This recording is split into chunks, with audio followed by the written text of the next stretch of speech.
La información, retorno con ustedes a este estudio central, compañeros.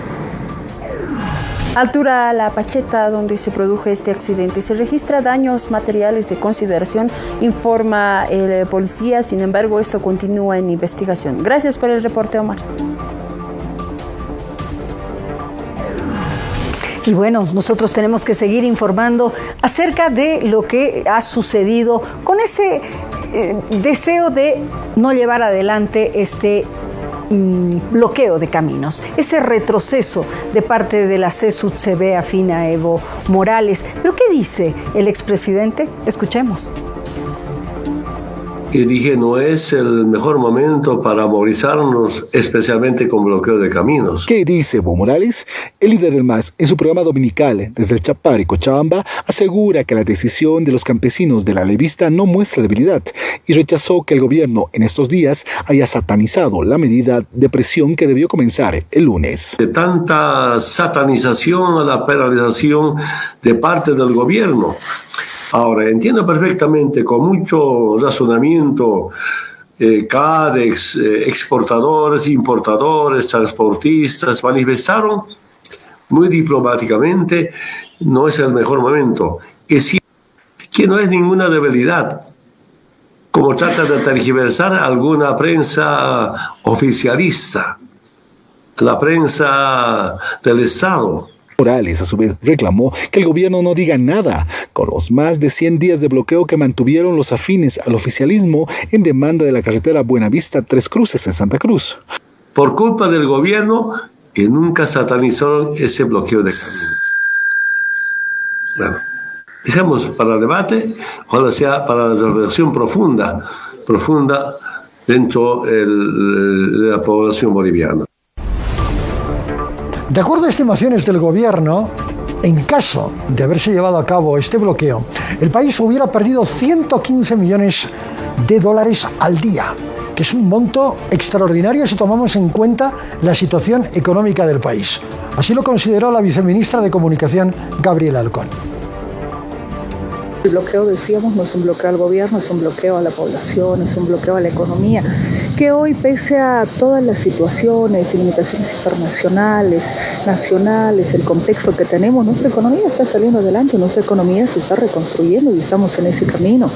Nosotros habíamos mencionado constantemente que, y eso lo ratificamos, que las situaciones orgánicas al interior de cualquier institución tienen que resolverse en este escenario y siempre en la vía del diálogo. No puede ser que un tema que tenga que ver con la vida orgánica interna de cualquier institución, estamos hablando, pueda bloquear, pueda perjudicar a la población y a nuestra economía. Entonces, esa es la posición que tenemos. Evidentemente, había muchos sectores que se habían pronunciado, no es que el gobierno se haya pronunciado, el gobierno se pronunció en el sentido de los 115 millones de dólares que se gasta por vía de bloqueo a nivel nacional. ¿Pero qué dicen los renovadores? Para ellos no tuvieron los de la CSUTCB el suficiente apoyo para llevar adelante este bloqueo. Sabíamos que iba a ser un fracaso, una tumba de algunos grupos con intereses personales y que el pueblo boliviano no quiere más bloqueos, más percances en tema de la economía, no quiere enfrentamientos entre bolivianos. ¿Evo Morales es el perdedor en esta decisión? Bueno, no sé si vamos a detallar, pero yo creo que aquí son conscientes de que el pueblo boliviano no va a aceptar ni acatar los bloqueos y para ellos ha sido una tumba y un fracaso y tienen que entender de que ya no van más.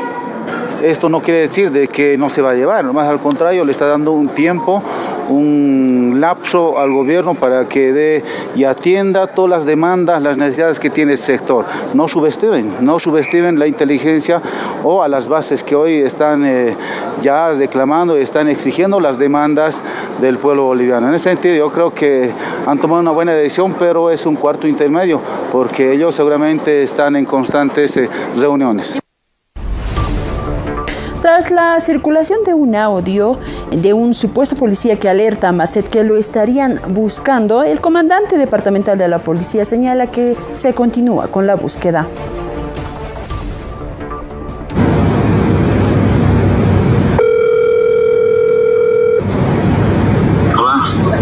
Hola, ¿consiguió averiguar algo? Pues Positivo, hermano. El 10 mandó capturarte. Tienes que huir lo más antes posible.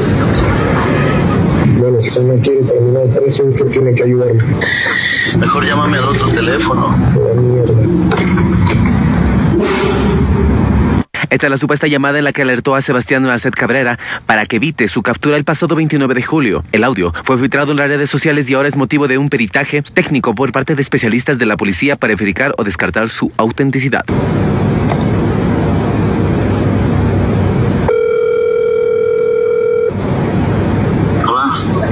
Hola, ¿consiguió averiguar algo? Positivo, hermano. El 10 mandó capturarte. Tienes que huir lo más antes posible. Bueno, si no quiere terminar el precio, usted tiene que ayudarme. Mejor llámame al otro teléfono. La mierda. El referido audio, que ya es de conocimiento de las autoridades, será sometido a un peritaje para comprobar si es auténtico o si es montado por inteligencia artificial o algún otro programa digital, señaló el viceministro de Sustancias Controladas, Jaime Mamani. Con quien hablamos esta mañana y que seguramente recuperaremos en algún momento en el desarrollo de este noticiero. ¿Auténtico o no? Lo cierto es que Sebastián Marcet solamente pudo haber operado en Bolivia durante varios años en colusión, es decir, coludido con el poder establecido. Entiéndase, partidos políticos, empresarios, banqueros, sociedad cruceña en general, por decirlo de algún modo, sociedad paraguaya en general, por decirlo de algún modo, policías a ambos lados de la frontera, también en Uruguay. Si no, ¿cómo es posible establecer, crear un emporio del crimen como el que tenía, como el que ostentaba? ¿Cómo pudo huir tan fácilmente, en principio, de una operación de más de 200, 300 efectivos policiales en el país? Esa colusión es la que funciona en el crimen organizado, cuando hay relaciones directas, estrechas con el poder establecido. Solamente de este modo se socapa, se protege y se encubre a los criminales. Vámonos con unas declaraciones del ministro de Defensa, Edmundo Novillo, que descarta cualquier posible militarización del trópico de Cochabamba. El ministro de Defensa, Edmundo Novillo, descartó que se vaya a militarizar el trópico de Cochabamba. En ese entendido, el mando militar sacó un comunicado de que no existe ningún tipo de movilización ni de personal, ni tampoco de equipamiento, no existe ningún desplazamiento. En ese entendido, les pedimos que la población del trópico de Cochabamba, la población ciudadana, pueda realizar de manera tranquila sus actividades. Yo creo que hay una exagerada susceptibilidad de parte de algunos compañeros. Además, indicó que el bloqueo suspendido no tenía ninguna justificación o peso. Solicitó madurez a las dirigencias campesinas para solucionar sus problemas internos. Durante el fin de semana, Evo Morales Ayma denunció que el ministro de Defensa, por órdenes del gobierno, está militarizando el trópico. Asegura que tiene documentos para demostrarlo. Afirmó que convirtieron un régimen de infantería a uno de policía militar y que aumentaron de 300 a 600 soldados en esa región. Y los renovadores niegan que el gobierno militarice el Chapare durante el Congreso del Movimiento al Socialismo, así como habían señalado algunos dirigentes cocaleros de esta región. Dirigentes campesinos y legisladores de la facción evista del MAS expresaron su temor ante una eventual militarización del Chapare y de las zonas rurales del país. Además, denunciaron operaciones de inteligencia en el trópico de Cochabamba, supuestamente para neutralizar las protestas y el Congreso del MAS. Si ellos están pensando eso, de intervenir o de interrumpir al Congreso del MAS y PCP, estarían equivocados. Hay que dejar la democracia que se haga bien, hay que dejar que nuestros hermanos de organizaciones sociales hagan su congreso bien y no estar perjudicando o queriendo amenazar de que este congreso no se podría estar realizando. Más a lo contrario, hay que dar seguridad. Ante las denuncias de militarización, son las Fuerzas Armadas que desmintieron categóricamente que exista desplazamiento de material y personal hacia la región del trópico de Cochabamba, posición que también es compartida por los diputados renovadores. Desmentir más propiamente las aseveraciones que se dicen de que se estuviera teniendo militarización por parte del gobierno. Eso no es cierto, ¿no? Yo por lo menos no había escuchado eso, ni mucho menos el ministro de Gobierno, quien debería de dar respuesta a este tema. Vuelvo a recalcar, creo que es muy importante, la participación tanto de policías como militares es producto del trabajo que se hace en el Chapare de la erradicación de coca.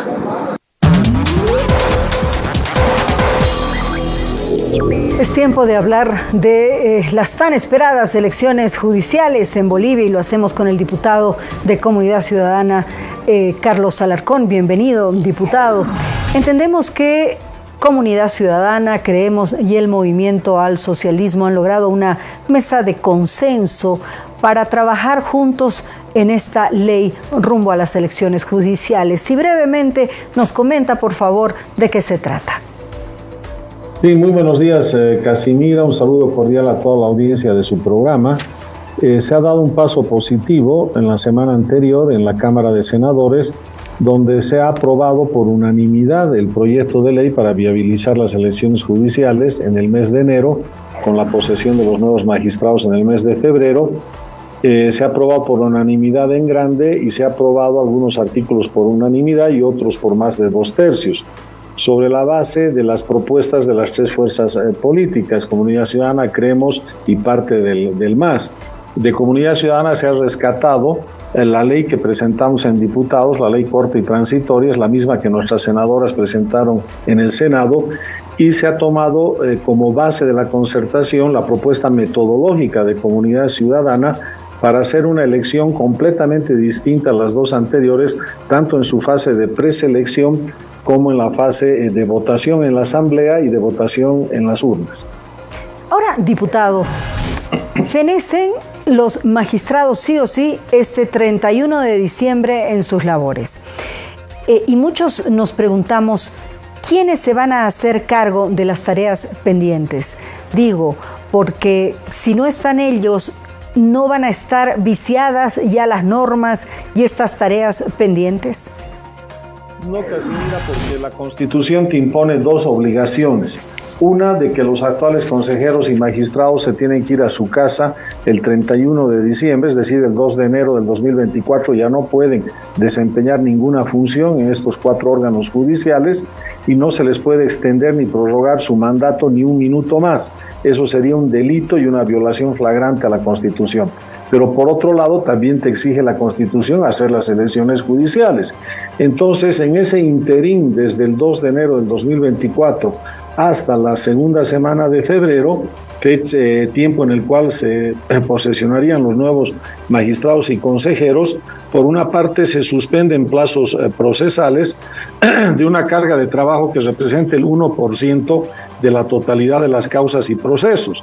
No debemos olvidarnos que la mayor parte de la carga procesal, más del 90%, se resuelve a nivel de juzgados inferiores y de tribunales departamentales y salas constitucionales.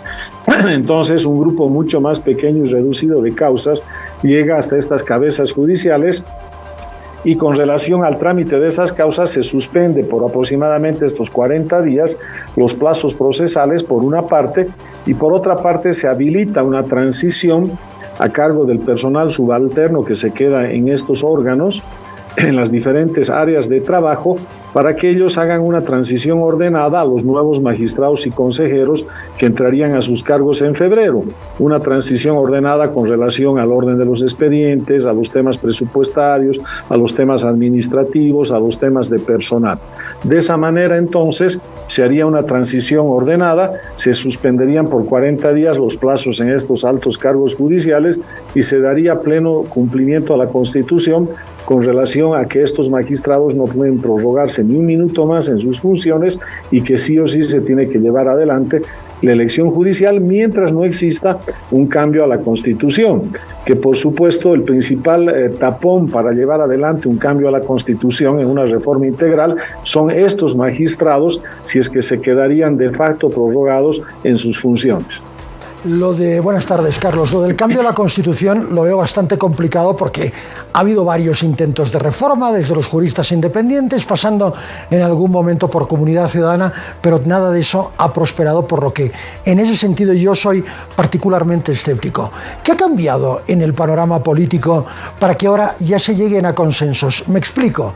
En un momento dado, Comunidad Ciudadana y usted como diputado personalmente fueron bastante críticos con el proceso de preselección. ¿Qué es lo que ha cambiado, Carlos, en los últimos días? Ha cambiado, Ramón, que la primera apuesta del gobierno fue llevar adelante las elecciones judiciales en un acuerdo entre vistas y arcistas, con estas dos convocatorias fracasadas y un reglamento impuesto dejando de lado a la oposición, y bajo la forma antigua de hacer las elecciones judiciales, como fueron las dos anteriores. En el momento en que se generaron fricciones dentro del MAS, el gobierno cambió su estrategia y hizo que esta sentencia del Tribunal Constitucional se prolongara de manera tan larga que nos ponga prácticamente en una situación imposible para salvar las elecciones judiciales. ¿Por qué cambió de estrategia el gobierno, que primero quería hacer elecciones judiciales entre vistas y arcistas bajo sus reglas de juego, como se hizo las dos elecciones anteriores?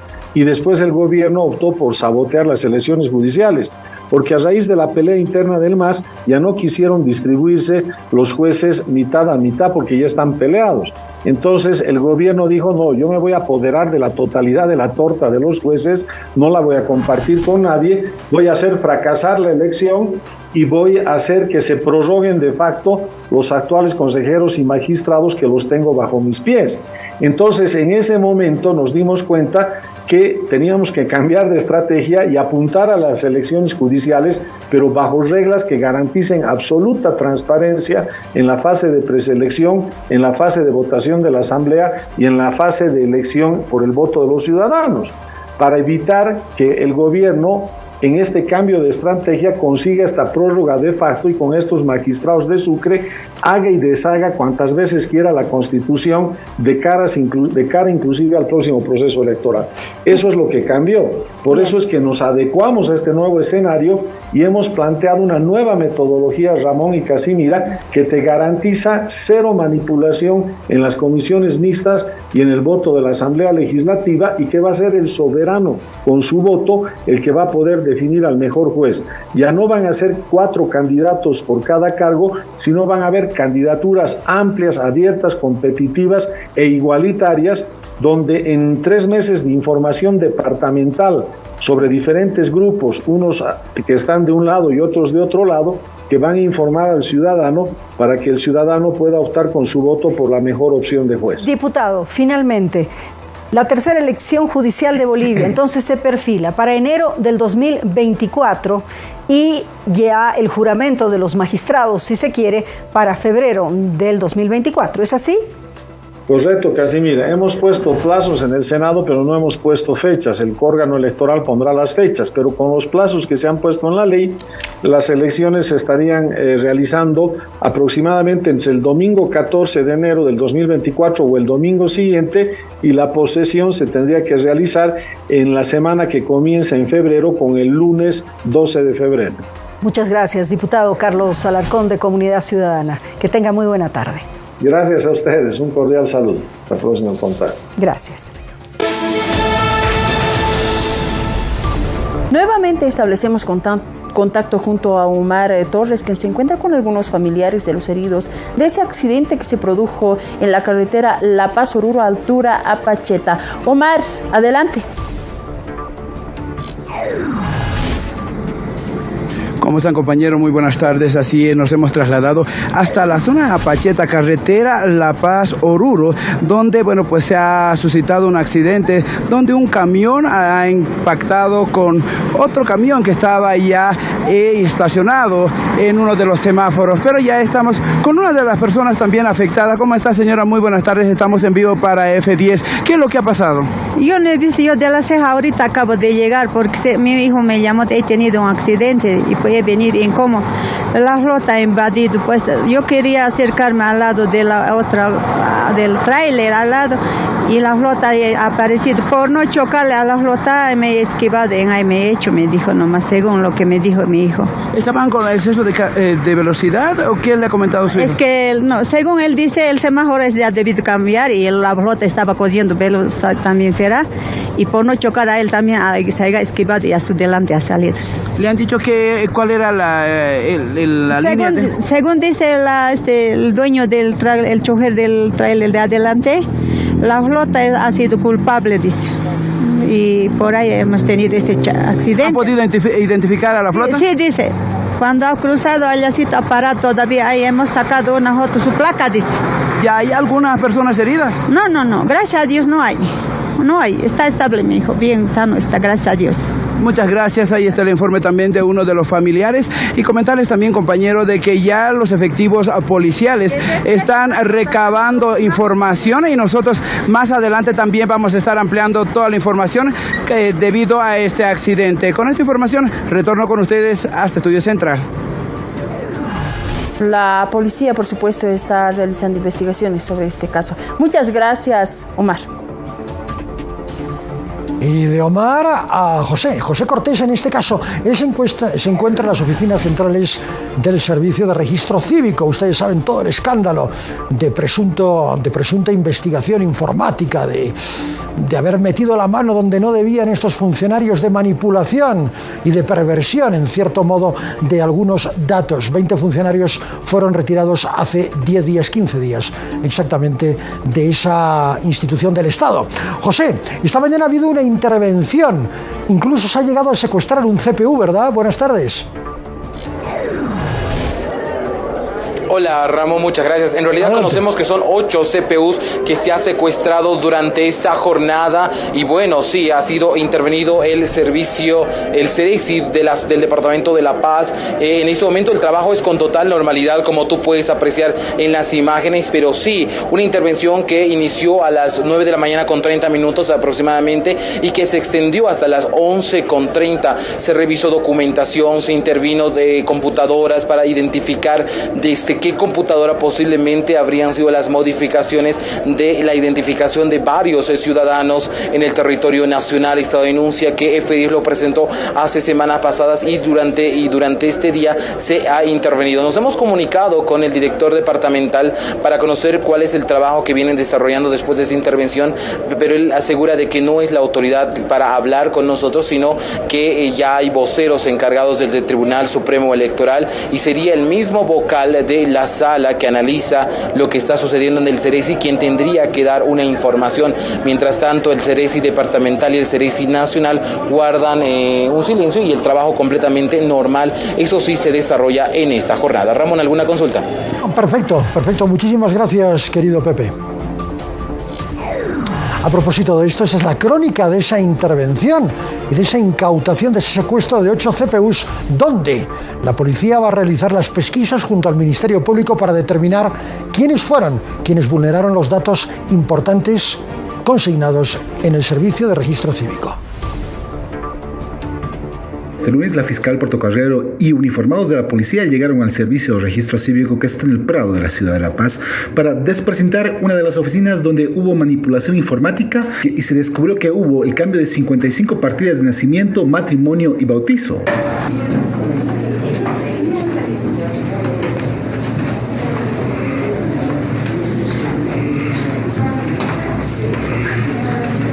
Ya a las 11:30, uniformados de la policía y la fiscalía sacaron al menos 8 CPUs y algo de documentación que será usada en el marco de las investigaciones del Ministerio Público.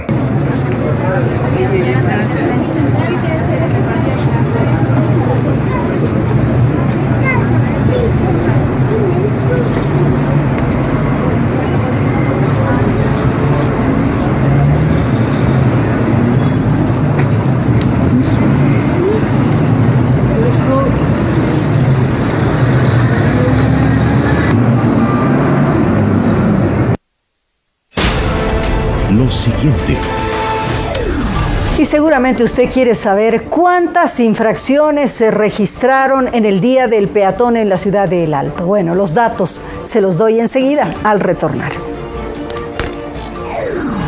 En algunos momentos uno no puede ponerle solución a un problema, pero vean estas imágenes, ¿qué hace frente a ello este gato?